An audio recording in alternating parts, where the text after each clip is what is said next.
You don't have to use AI to teach about AI. Let's not have this be another social media, please. I don't want us to ignore this for 10 years. I think we have to really be careful not to put students in an anxious state when I don't really think we know what their future is going to be. Let's not scare the hell out of them. Let's empower them to come out of school loving learning. Because if that happens, I truly believe they'll be okay.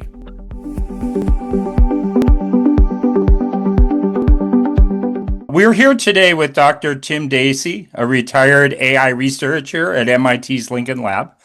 He's devoted his post-MIT career to helping educators understand AI, its growing implications for education and society, and to try to offer suggestions for preparing students for the AI world. We've gotten to know Tim over the last 2 years, and we've yet to meet anybody who has this level of knowledge of AI and such a strong commitment to education. I've enjoyed reading both of his books on AI in education, and I know he's working on a third book already as well. Thank you for talking with us, Tim. I always learn a lot whenever I talk with you. And as Stefan noted, you are really uniquely qualified to speak about how educators can prepare students for AI. So I think we're all in for a treat. Yeah, we have a lot of questions. Great. I mean, I didn't know this was like an ego pumping exercise, but you're doing well so far. It's good to be here. Well, I believe. I mean, it's all true. Yeah, it's true. If I go to an AI conference, I hear from people who know a little bit about AI. I rarely get to hear from someone like you. Or only education, not somebody that's really thought about both of them. So, yeah. We do have a lot of questions today, so let's just jump right in. You spent 30 years, as we said, at the MIT Lincoln Laboratory in working across all fields with AI, with national security, healthcare, disaster management. How did that experience working with AI across so many different fields, shape kind of your perspective and your thinking about kind of the broader impact that AI will likely have on society? Yeah, what I would say, I would even frame this slightly broader because what I did was more than AI, but AI really fit in really from the first time. I built my first AI in like 1988, right? So long time ago. Now, one of the big differences between where I worked and most other parts of academia is, I was on fairly large scale projects for various parts of the US government and problem first kinds of things. So it wasn't like, here, go research this area and tell us about it, right? That was not victory. Victory was, here's a prototype that works, and now you can go tell contractors to build it. Or here's some analysis, and now we know how to invest our money.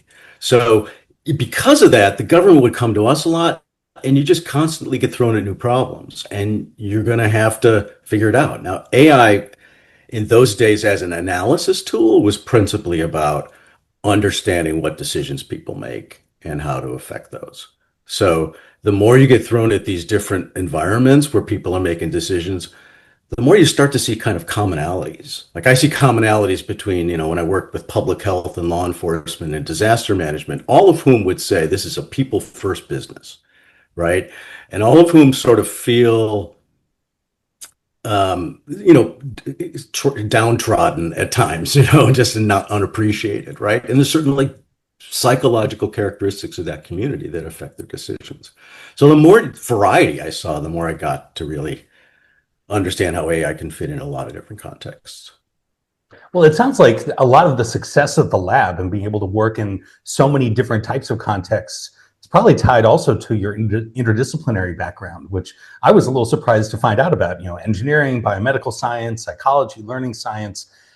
Say a little bit, if you would, about how that mix of fields and maybe this experience within the lab has really influenced the way you approach AI and education. Do you think that breadth has an advantage beyond what you've already outlined kind of within the lab, but also for your approach with AI and education? Yeah, breadth is one of the biggest soapboxes that I get on, right? Which is, we kind of artificially divide up these silos of knowledge and teach them as these separate things, and it's really this sort of problem first, big picture view that I really think is critical. I never really looked at myself as accumulating expertise in all these different areas. I originally went to grad school for biomedical engineering because I liked engineering and biology, and I couldn't decide.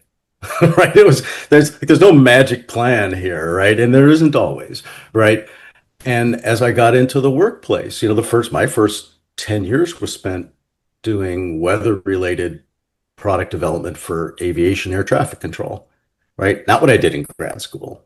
Mhm. Um, and and I think, working around people from a lot of different disciplines and having it be a problem first kind of approach, you just went and learned where you needed to learn. When I became a manager, right, it became a lot about understanding people and how do I affect them and help them grow and them help the organization prosper. And that's like a one by one kind of exercise of understanding motivations or it would be sort of the AI perspective that I would take on the whole direction of my group or organization, right? Which is, am I providing the right learning signals to this environment?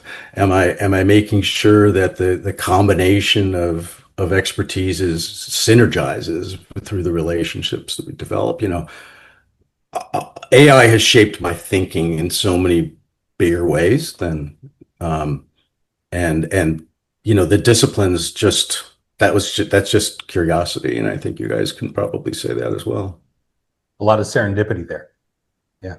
Yeah, Yeah, I'd yeah. I love mean, to, again, if you get exposed to broadly, and if there's one thing I would tell people, and I think AI can help with this these days, is get a variety of experiences. Um, the people who know the best about any field have been around the block, so to speak.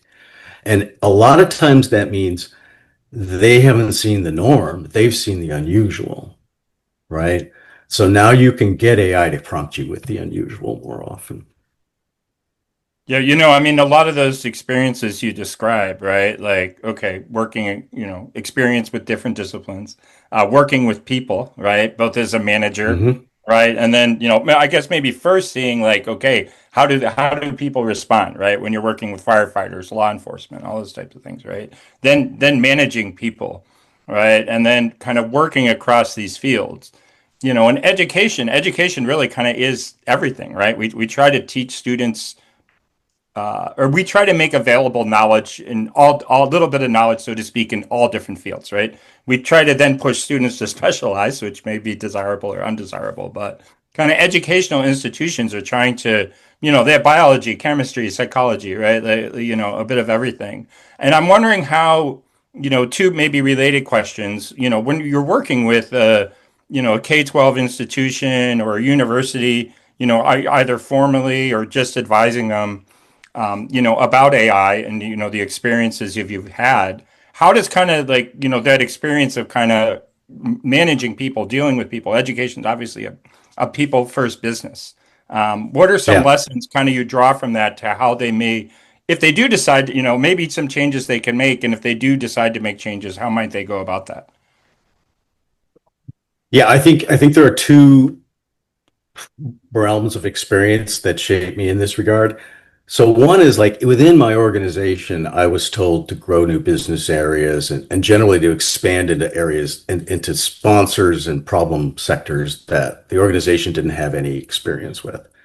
Um, so there's naivete whenever you go through that, right? And like you see, as I'm actually forgetting the thread of this question, so my mind's already going elsewhere. But but I think you start to see the same kind of things that can go wrong when you try to innovate in any organization. I mean, at times I was trying to like innovate parts of the US government, right? Or some stodgy, institution that had so this is not unusual for me to deal with hard to change organizations.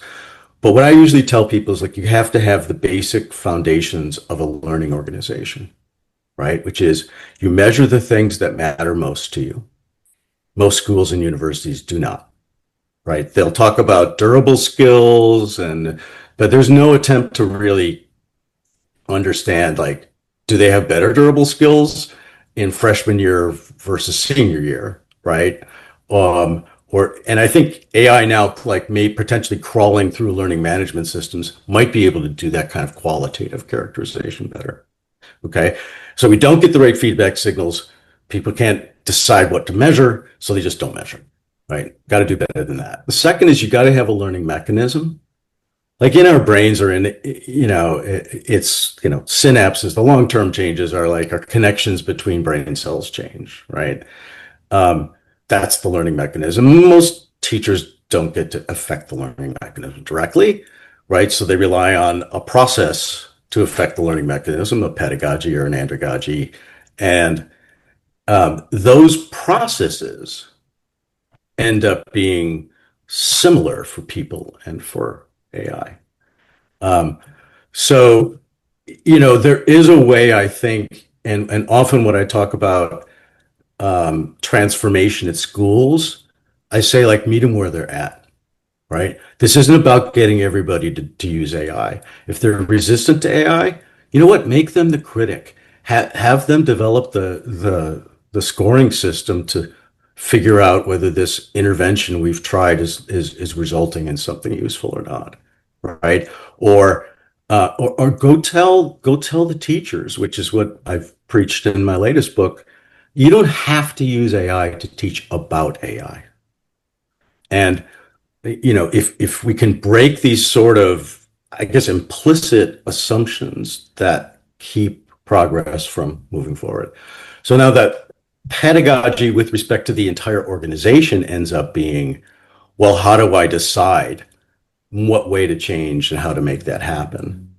And most organizations have what the software world has long called the waterfall process, which is, we'll set up a strategic steering group and they'll go back to us in 2 years and tell us where we're going forward. And yeah, like that doesn't work in a fast moving world, right? If you're developing a piece of software, you might have been completely wrong on what the users even wanted, right? And by the time you get to the end, the world's different. Your product competitors are different. Everything's different, right?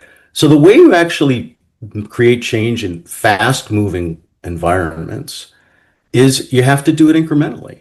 And so the process called Agile kind of was born in that software world, and it shows that the project success actually goes dramatically up. And all you're doing there is you're acknowledging, kind of don't know where I want to end up. And so I'm going to take this a little bit at a time, but I'm going to make sure that I actually try something, not just talk about trying something. And you learn from that. Yeah, Tim, there's so much there to unpack. I mean, the idea of the lack of assessment and the difficulty of assessment, that's certainly something I'd like to follow up on. The other point about this being such a fast-moving field in an education, especially in higher ed, we move rather slowly. We aren't used to making those kinds of adjustments. But one other item that you pointed to, which I think is maybe a good starting point, is that idea that we should teach people about AI and not just how to use AI tools, and using that as a starting point. Say a little bit about that. Why do you think it's important for students and workers to learn about AI rather than just jumping ahead to learning about how to use AI-powered software? I don't have a problem with them learning how to use AI-powered software. I think that's something that's a given. Mm-hmm. But if you're going to engineer your curriculum around something, and you don't know what the product's going to look like in 2 years, and you might have to retrain your workforce on how to teach that all over again, I don't think that's a very good place to be as a strategic planner. Like the whole point is to have something that you can count on for the long term. So if you boil down, okay, so what's going to still be around, and pick a number, 20, 30 years, okay? There are really kind of three things in my head. One is like there are certain characteristics of things that think and things that learn, right? And whether they're human or machine, that are useful to know. Because by and large, any AI engineering builds upon these same principles and just does them in a little bit different way, right? And in creating that and going down to that sort of deep enough foundation level, you can integrate that instantly into any class. So as an example, if you teach communication, right? I'm trying to remember. Yes. Okay, yeah. So let's say I want to talk about media management strategy for public relations, something or other, and that's the subject area you're working on, right?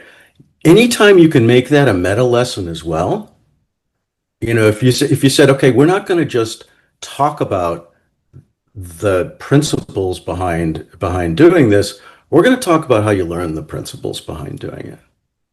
Okay, we're going to have you engineer your own learning experience, perhaps, if you want them to use AI. But if not, you're going up to the next level. And once you go to the next level, you could start to incorporate AI related terminologies, right? Oh, the way we taught this part of the lesson was supervised learning because I gave you examples, but I didn't really tell you what the rules were for deciding whether this is like situation A versus situation B. Mhm. I even tell people like, if you want to transform your whole curriculum fast, make every project about, every class have a large scale term long project that says, our responsibility collectively is to make this class better next time. And you're going to help us figure out how to do that. They still have to learn all the content, but I guarantee they're going to learn it with more energy because they are building something. Real project-based learning where they have a lot more agency in terms of Right. what And they're it doesn't doing. have to be about it. I mean, look, the key is like, can I build in little AI related things along the way? Oh, this thing we did here was a categorization, right? Here's some of the things that could go right or wrong with categorizations. Now you're talking about sort of the roots of thinking or potentially the roots of learning in terms of paradigms and ways to go about it. That is going to transfer. So that's one category. A second category is how you approach certain kinds of problems. There are certain classes of problems, and the ones that are most important for us to work with AI on, where like we don't know how to solve them in the age of the universe kinds of times, right? Like if I'm doing some kind of, I used to work with the U.S. Transportation Command that does all of the logistics planning for the U.S. military. You know, like they're the kind of place like FedEx comes in and they tell them FedEx about like, you can give us advice on this, right? And they go like, this is way too hard. Like we have the set schedules and you guys have to pop up, respond to something, right? Completely different ballgame. There isn't any way. And there are a million forms of engineers that would go through and say, we're going to automate this optimization problem, right? But the values associated with that are human driven. Like, do I use up all my resources tomorrow when the pilots are too tired for next week? Right? I mean, that's a value judgment Yeah. on how important this stuff is right now. And so, I think there's a class of problems. That's not the only one. Like search is a class of problem that like there's no perfect way ever to do that, right? But the ability for a machine to look large scale and for you to help with those value judgments that matter most to you, those are natural combinations. And then the third thing is like safety and ethical frameworks. And there, what I really preach is get to nuanced, right? There isn't any ethical value that doesn't come in conflict with other ethical values at times, right? So it's about how we trade those off and if we realize what all those implications are.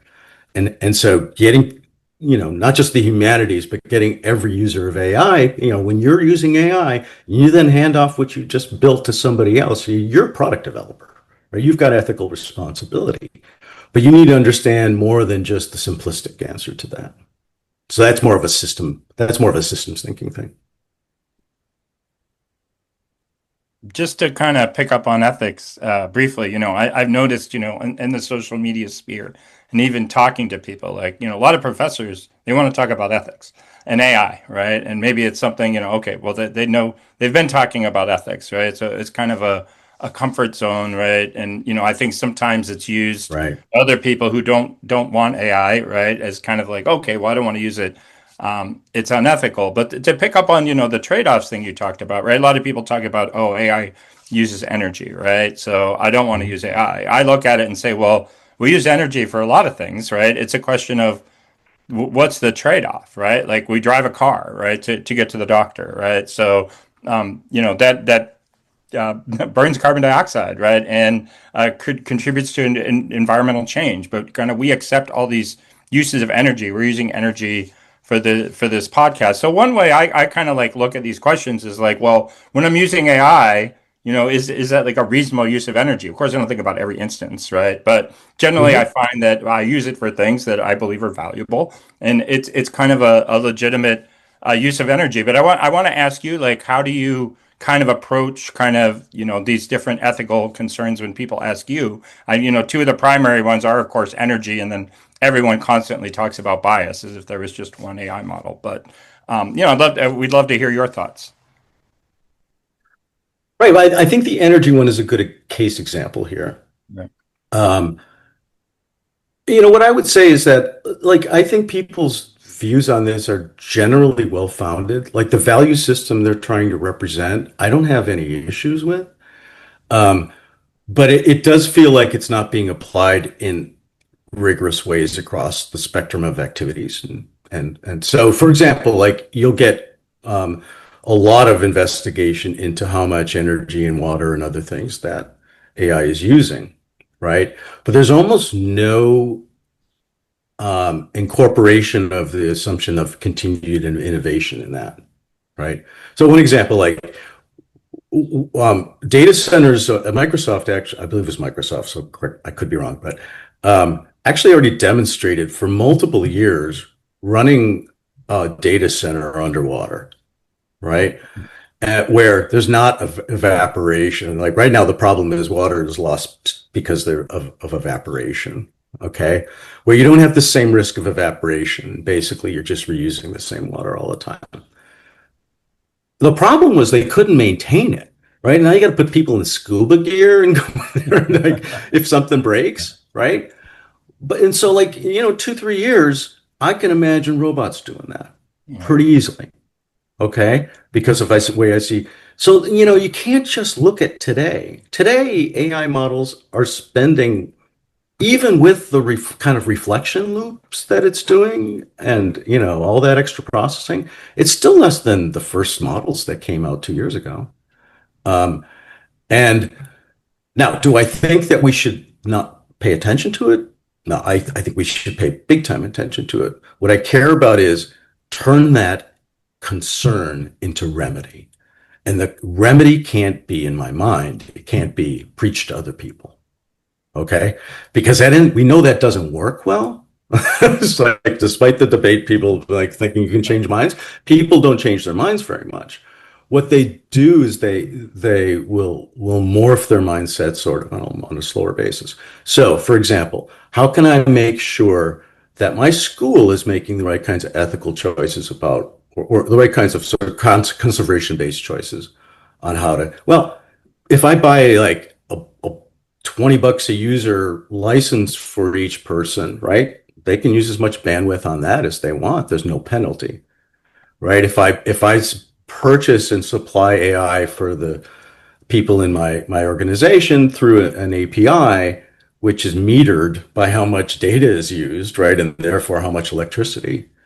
Now I at least have some incentive structure, right? And so you got to turn this into, or if I really care about climate change in the long term, what I really want is to make the clear neon letters point that we ain't going to solve this problem without innovation, and that AI is going to be one of the bigger drivers of that.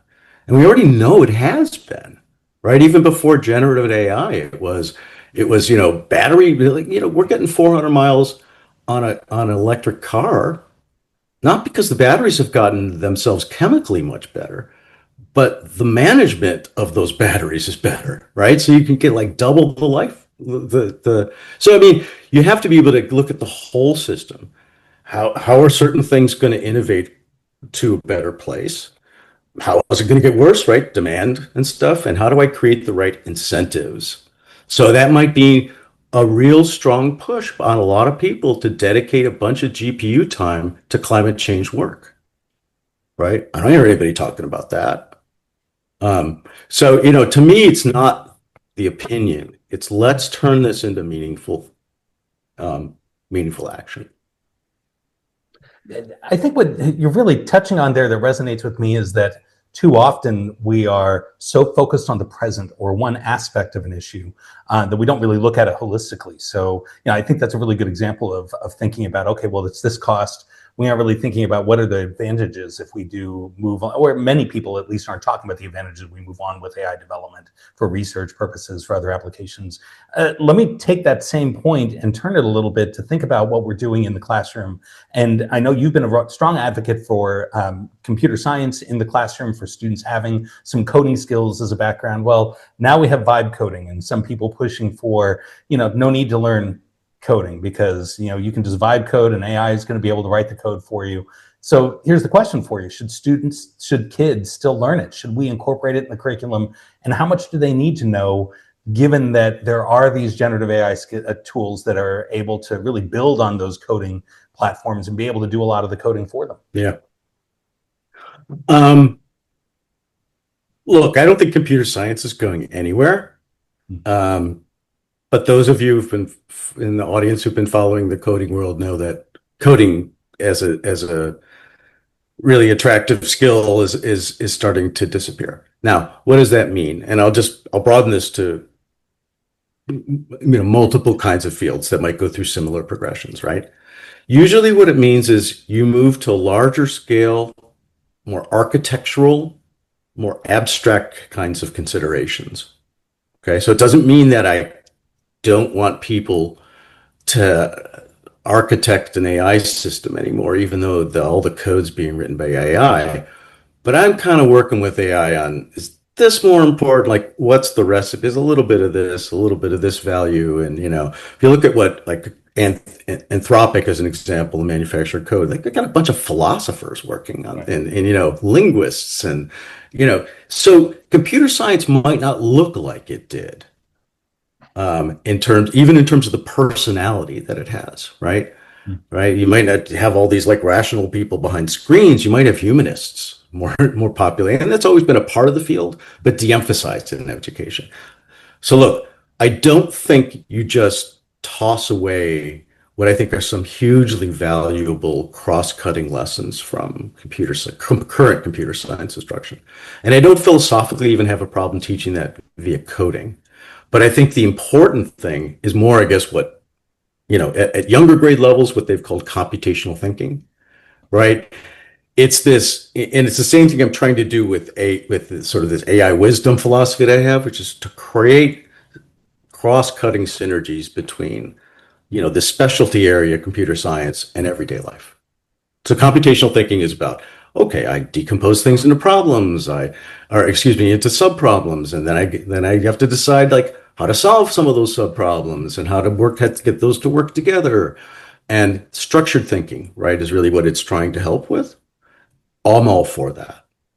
Now with AI though, there are aspects of unstructured thinking, or at least what I would call it more pattern-based thinking, right, which you can't represent in code very easily. But you can do it small scale with students while they're young, right? I could do an exercise with elementary school kids. It's almost a form of the telephone game, but they're passing information in sort of their own manually constructed neural network, right? And each time they get information, they're transforming it in some way before they hand it off, right? I'm teaching the principles of self-organization in a system that applies to an economy or society or organization or other kinds of distributed systems, right? So, it's really kind of getting at that right level. And I think it's a matter of emphasis. I don't think look, when the little that I've taught at younger grades is just like 95% coding and 5% like be careful online or something like that. and that balance has to change. But I don't think you eliminate it. In fact, it's fairly sad that half of the high school kids coming out of schools in the US still don't get any form of computer science instruction. They may get some media literacy about safety, but not computer science. So you still have to build that. By the way, I haven't read this, but it's the first serious attempt that I've seen, which came out of code.org, Teach AI recently. I think it was yesterday, in fact, and I encourage people to take a look and start iterating on that. Just glad to see it being written down.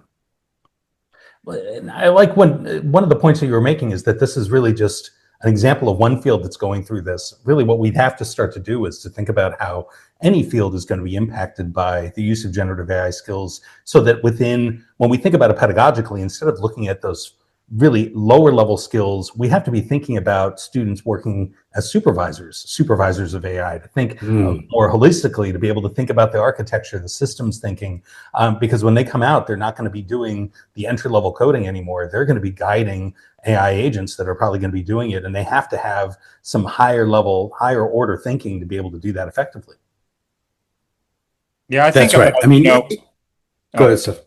no, I was just going to say to, draw maybe a comparison, and maybe you could take it a little bit, right? Like I think of writing, which was, I think kind of, at the collegiate level and stuff, obviously the most immediately and directly kind of, impacted field or coursework, right? And when I think about it, and of course, I'm not a writing professor, English teacher, but it seems to me, there are things that students are going to have to learn about, how to write, maybe organizationally, different ways you can like express yourself through writing, different ways you might want to structure different types of written work. But a lot of times you're going to use the AI to like write out the sentence or give you choices of sentences. You're probably not going to there's not going to be as much manual. And I don't know, you're more qualified to say maybe the similarities with the coding there, like you're talking about, right? You're not going to be like writing out the kind of the lines of code, but you're going to be kind of architecting the system you want. You may be kind of architecting the novel. I don't know if you think that's a fair comparison. You've done a lot of book writing. I wondered if you have any thoughts on that. That. I think, look, I think both of you are talking about what I see as the direction as well, which is, each individual having more power, right? Power to, build things that do a lot of work for them, and additional responsibility to manage that and lead that, manage being the sort of, how do you actually make it work? And lead being like, does it really have the right values and does it do what I want? And, there's some indication now that I think it was Ethan Mollick who sort of more anecdotally said this, and he looks at effectiveness in workplaces of AI, that middle managers seem to be pretty good at using AI. And I think it's because, like, even at this stage, and approaching and using AI is definitely a management process, right? Like, what am I really trying to get it to do? How do I know when to punt and try something different? Like all of these judgments that are very hard for young people to have and make. And like, I don't think it's hard to get them to a point where they come out of school and can do that better. You just have to give them problems where they have to manage and lead.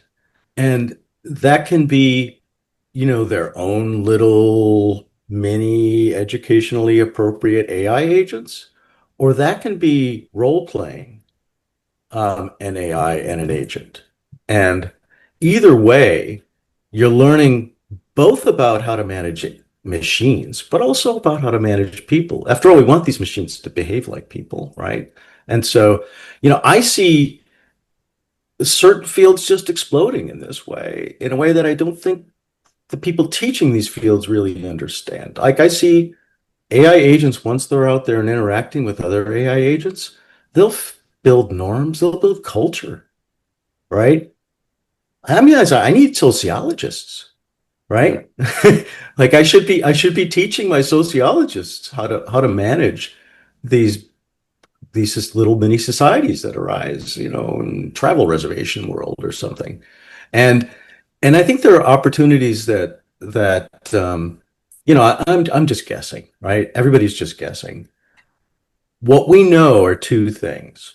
And I think what we've known from past technological revolutions, like the Industrial Revolution, is that the change was hard for a lot of people, but that the people who did the best were the people that were coming out of school, not the people who were in the workplace for a long time. They, by and large, could not adapt well enough. And it was the next generation that filled the new roles. So we have a different timeline now than 50 years or 70 years for the Industrial Revolution, and maybe 5 to 10 in total, right? But the same thing still holds. Like give younger people the knowledge, right? And this is what we're all hammering on schools to supply to them. They're going to make their lives do well with it. Um, and they're just more malleable, and they learn faster, and they'll leap in bounds past the old farts like me. Okay, we just have to empower them. I think one aspect of that, though, that I want to push back on a little bit is something you noted that I think Ethan Malik has also written about: the middle managers, those with some experience. So often our students can come out and have that fresh set of skills, but they also get on-the-job training. They also get some experience base. And that's some of the trouble that they're finding now. I really liked your point about maybe talking to sociologists about teaching students how do you supervise AI in much the same way that you would supervise humans. Maybe one aspect of this is, what should they know about the similarities and differences between human intelligence and artificial intelligence? For students coming out, is it the same? Supervising an AI agent would be the same as supervising another human? Or are there differences maybe they should be aware of when they're thinking about that? Oh, there are absolutely differences, and those differences will change and have changed over the last years. So I often describe it as, I go back to the Wright Brothers, right? They didn't build their machine to flap its wings. Other inventors before that have tried, right? Yeah. They didn't mimic the birds entirely. They picked aspects of the birds. They learned about physics of lift under wings, right? And they just put a giant engine behind it and supplied way more power than what a life form can do. And that's kind of similar to what's happened here.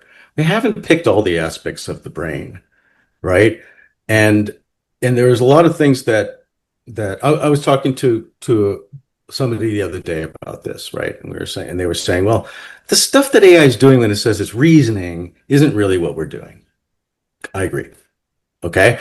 But there are some things that are kind of interesting in that process, right? The way the AI is taught to do reasoning at some level is it's taught to look at abstract patterns between like information and some abstract recommendation about what the process should do going forward. Like it's a very abstract pattern, right? So when people talk about, well, it's just doing pattern matching, well, every single part of our brain is doing pattern matching, even our reasoning parts of our brain. It's just a question of what the abstractness is of the data it's operating on. Okay. And so, some parts of what our biology does is really set up because it's just space constrained. It's energy constrained, right? Literally, if even the way it encodes signals, like if every neuron in our brain were firing at once, which somehow the science fiction world seems to think is a good thing, right? Our brain would damage itself. It would generate too much heat and kill its own cells, because that happens in a certain kind of epileptic condition, right? And so, or if you made a giant brain, then like the conduction velocity of the neurons creates such certain delays in processing, right? Like there's just constraints that it has. If you remove those constraints, you can do different things, not necessarily better or worse, but different. And we need to understand that's an evolving process. And some of it is more like, I don't need to know the neuroscience of the thing. I need to know the psychology of the thing. I need to be able to say, like, this thing behaves this way. And it's kind of because, like, it learned on this kind of data. And I should just expect that. Right. So I'm really about building the intuitions about how to work with them. When I sit down with it, is this a question and answer machine? No, not the right mindset. Right. So it's the transfer student who just showed up in your classroom, has been taught a bunch of stuff before, but has no idea about your class, your school, your lesson, or what it's supposed to do, right? But you are still teaching it. And you're teaching it, in that case, to, that student to learn what you want it to learn. And the AI to learn what you want it to learn, to do what you want it to do. And so it's those intuitions and those mentalities. Just that you mentioned at the very beginning that of that question, I believe that you've got this situation where, people, I'm having a little bit of a brain cramp here. All right, skip that part, edit that out. Was this back to the question about like middle managers being very effective at using AI? Yes, I'm sorry. I'm sorry. Right. So look, and I mentioned this before, right? What's important about experience is often those unusual edge cases. Mhm. And a lot of fields try to grow that kind of judgment skill in their people, like business schools and medical fields. Like it's all about, can I build that judgment? I'll give them case studies, right? Case studies are a pain in the ass to make, excuse me, and and they're just time consuming, right? And but now I can make 100 of them and screen them, hand them out to students in a tool. This is your study guide for the upcoming test, right? Or they can make their own study guide to do that and get those unusual situations. Like experience doesn't have to be that I put some VR goggles on someone and have them go through immersive world. It's like, can I create the conditions? We used to run these games with, like we ran these games. I mentioned I think I mentioned the public health group. We ran these games. They had systems that were in major cities to detect potential biological attacks, right? And but they hadn't gamed out entirely what they would do. Like there's stuff written down on paper, but we just started throwing like 20 different scenarios at them in a couple hours and say, well, if this is different, and if you heard from somebody in the intelligence community that maybe they were expecting something, or if you're like all these different variants, what do you do? Do you call in like the CDC with all their medicines or not? Right. And they would never have been able to practice that. They would never have developed the experience. And there's a heck of a lot of work that we do, whether you're, a manager or something else, that like you just don't see it coming, right? If I'm talking to teaching colleges, and I largely haven't spoken to this community, I say like, what's the problem you have biggest with teachers, especially at younger ages, is class management. And that's the problem. And your way of dealing with it now is to throw people in the deep end and have them figure it out. Well, I can put them in front of virtual classes now that have certain behaviors and practice how I deal with it, right? I couldn't do that before. We can create these experiences that help people learn these skills faster. That's excellent.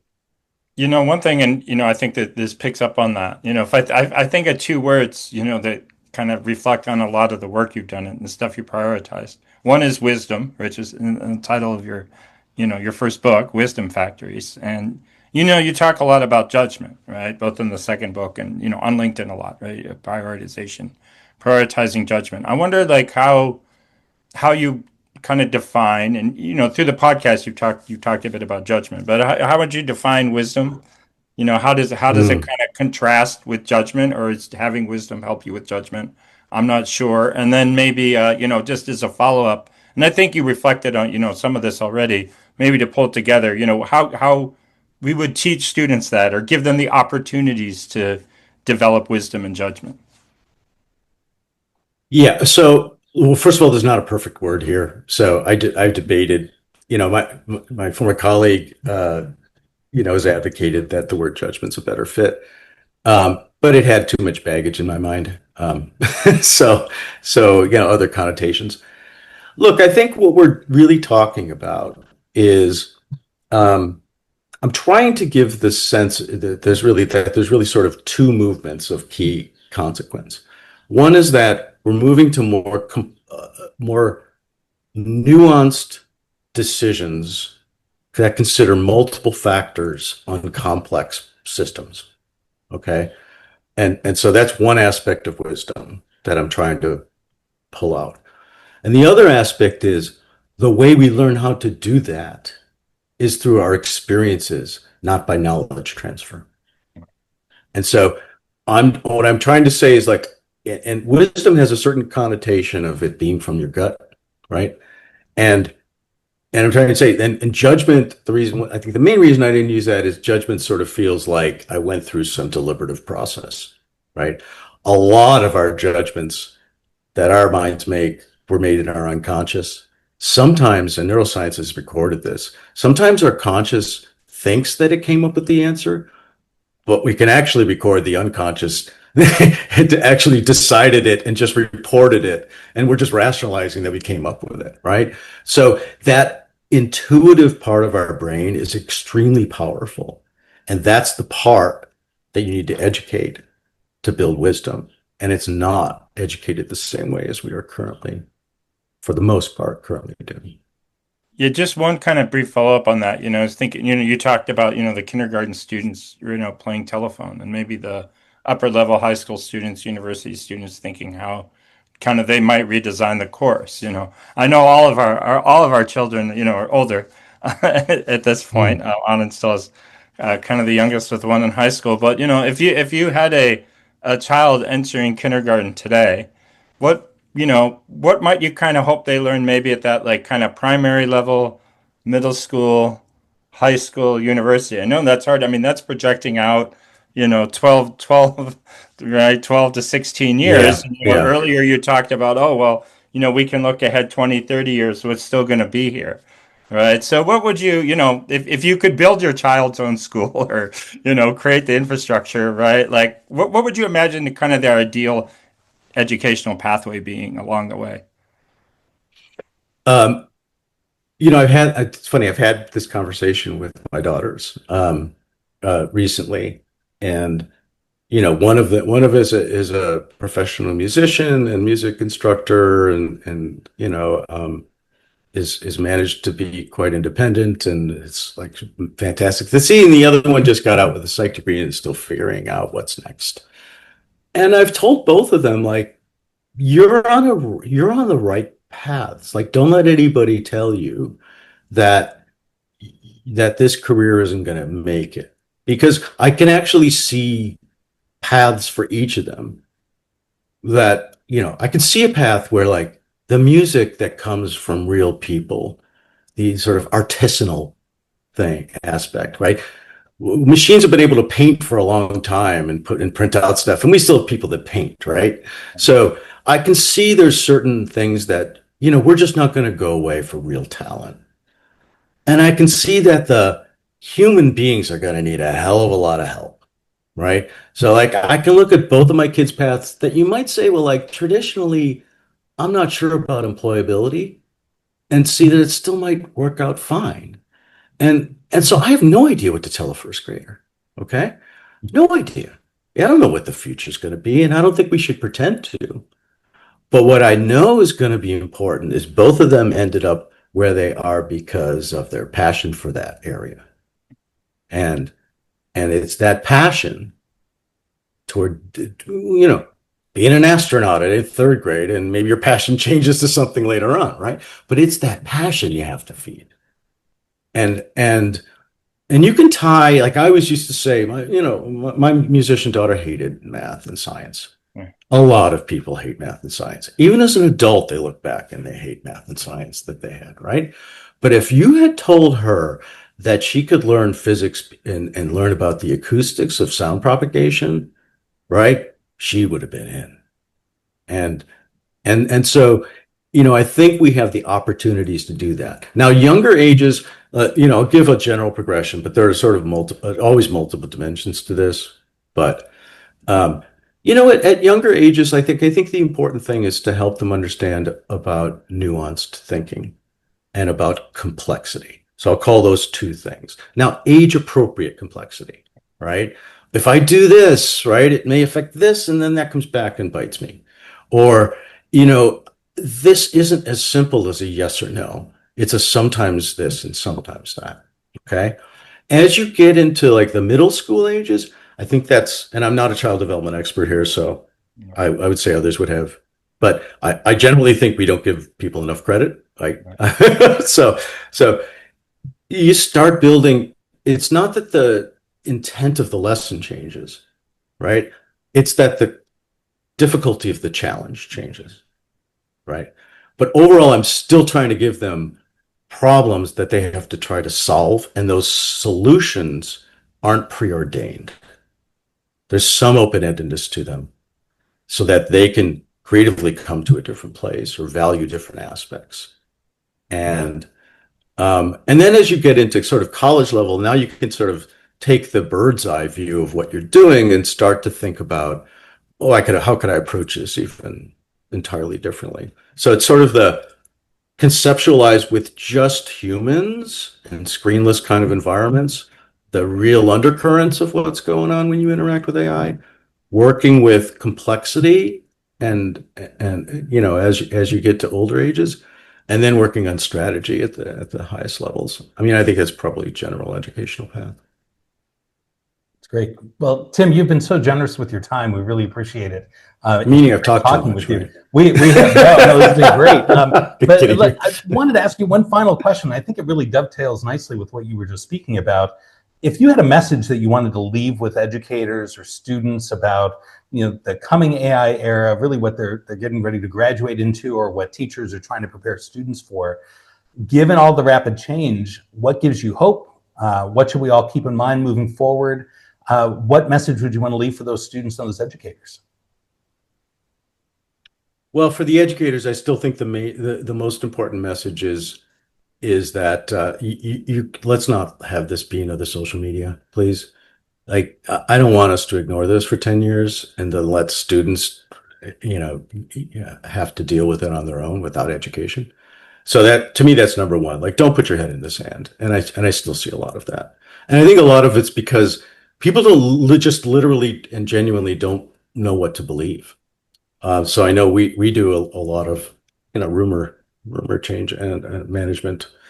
For students, look, I mean, this is a challenging generation, right? And there's no accounting for how, but I think, there's some evidence starting to show that the way we dealt with climate change in schools, for example, psychologically wasn't the best thing for students. There was a lot of like the sky is falling and not a lot of here's what we all can do about it. And, recycling and turning the faucet off wasn't enough for students to feel empowered. They just ended up getting anxious from this, right? So I think we have to really be careful not to put students in an anxious state when I don't really think we know what their future is going to be. When I was growing up, I wasn't sure if like a nuclear war was going to wipe me out, right? So let's not scare the hell out of them. Let's empower them to come out of school loving learning. Because if that happens, I truly believe they'll be okay.